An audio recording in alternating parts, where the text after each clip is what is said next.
I'd like some truths, you'll get some truths shortly. I want some truths, you do want truths, don't you? You want some truths, don't be repelled by the truth.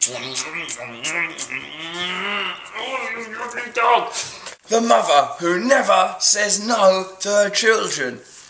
Do you sometimes say no? Damn it, kids! You got me one! Clegg and Co.'s claims they knew nothing about Cyril Smith's paedophilia crumble. Sounds like a horrible dessert. Babies show racial bias. Researchers tested the reaction of a white 15-month-old as toys were distributed. 2 white adults divided the toys. Right, do you think they could have had any impact? Brian, can you not do that? Like, you get cut away with Brian because he's really ruining the truths.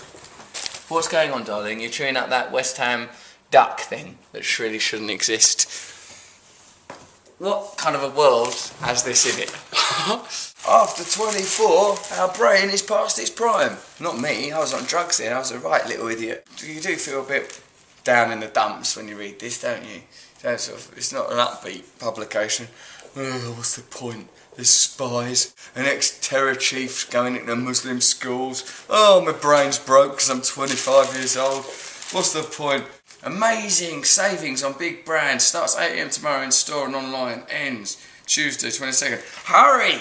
While stocks last. You're not going to run out of stocks at Tesco. Can I get some bread? No, we don't have that now. Sold it all. Sold it all. The bread's gone now. You'll have to have something else. Do you want some shoes?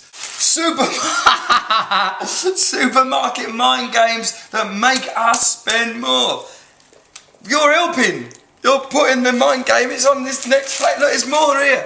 Award-winning champagne. It's won an award. You better hurry up. Have you won an award? No. Well, buy some award-winning champagne if you'd ever like to have sex again. I don't imagine you had sex, have you? No. It's because you're champagne shit. How the psychological tricks fool us. Not you. You're collaborating with them, you swines. What does the way you sleep say about your relationship?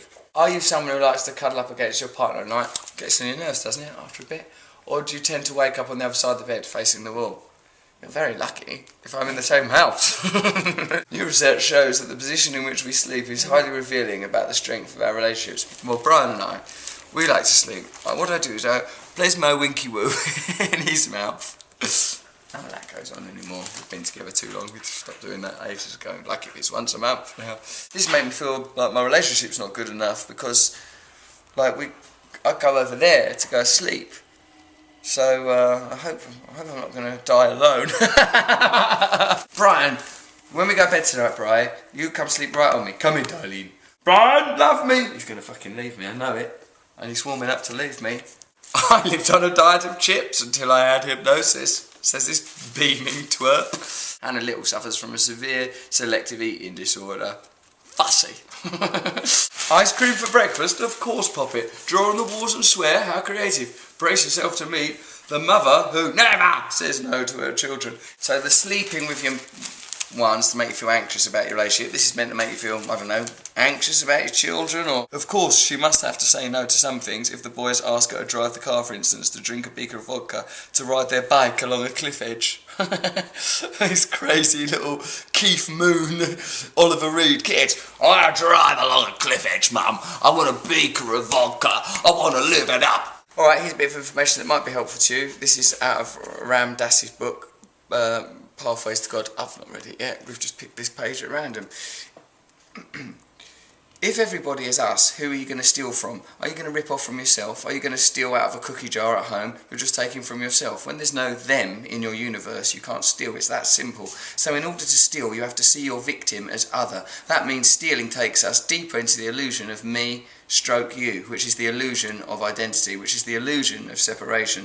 That, from a spiritual point of view, is why non-stealing is part of the practice of Ashtanga Yoga. It's not because of our usual ideas about morality, it's because in order to steal we have to turn the other person into them, which rules out our seeing them as us. That takes us away from the one. It's just that straightforward. So I suppose, like, sort of institutions or publications like the Daily Mail, they talk a lot about morality and this is wrong and that's wrong, but really it's about the imposition of morality rather than the practice of moral codes. It's more like a tool to condemn others and augment these ideas of separation.